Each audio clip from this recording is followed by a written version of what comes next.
শুরু করলাম চা দিয়ে, চা আর টোস্ট বিস্কুট। প্রচণ্ড কাশি হচ্ছে, ওর জন্য কথা বলতে গিয়েও কাশি চলে আসছে। আর তারপরে খেলাম ডাবের জল।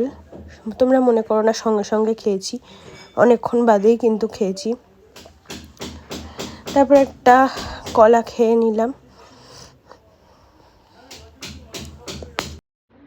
হে গুড মর্নিং এভরিওয়ান, সবাই তোমরা কেমন আছো? আশা করছি ভালো আছো, আমিও ভালো আছি। আর এখন করব ব্রেকফাস্ট। তো দেখো ব্রেকফাস্টে কি খাচ্ছি। তার আগে বলবো যে তোমরা কে কোথা থেকে আমার ভিডিওটা দেখছো আমাকে অবশ্যই কমেন্ট করে জানিও, তাহলে আমি তোমাদের ধন্যবাদ জানাতে পারবো আর আমার জানতে পেরে ভালো লাগবে যে কোথায় কোথায় আমার ভিডিওটা পৌঁছাচ্ছে।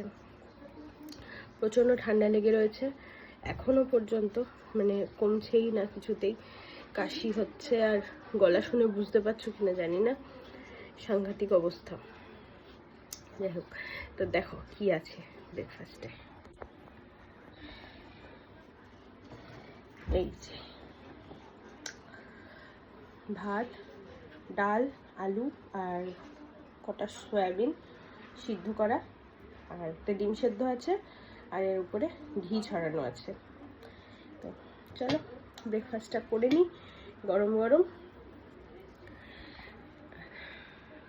স্নান করে এসে গেছি, এবারে খাওয়া দাওয়া করব। তো চলো দেখা যাক কি খাওয়া দাওয়া করি, কি রান্না হয়েছে তোমাদেরকে দেখাচ্ছি।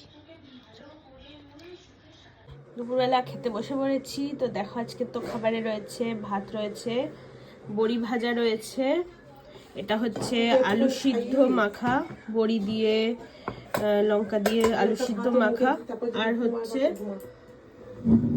ডালের বড়া, আর হচ্ছে চিকেন।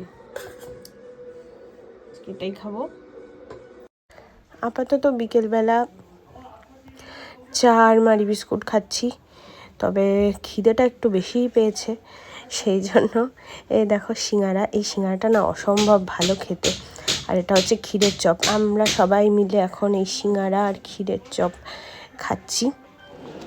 আজকে আমাদের নান্টুর জন্মদিন, 7 মাসের জন্মদিন নান্টু।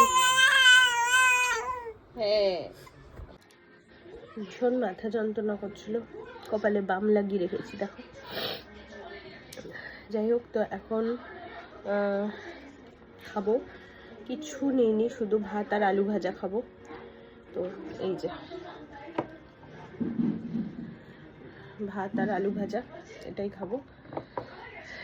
চলো ডিনারটা করে শুয়ে পড়বো, শরীরটা একদম ভালো লাগছে না।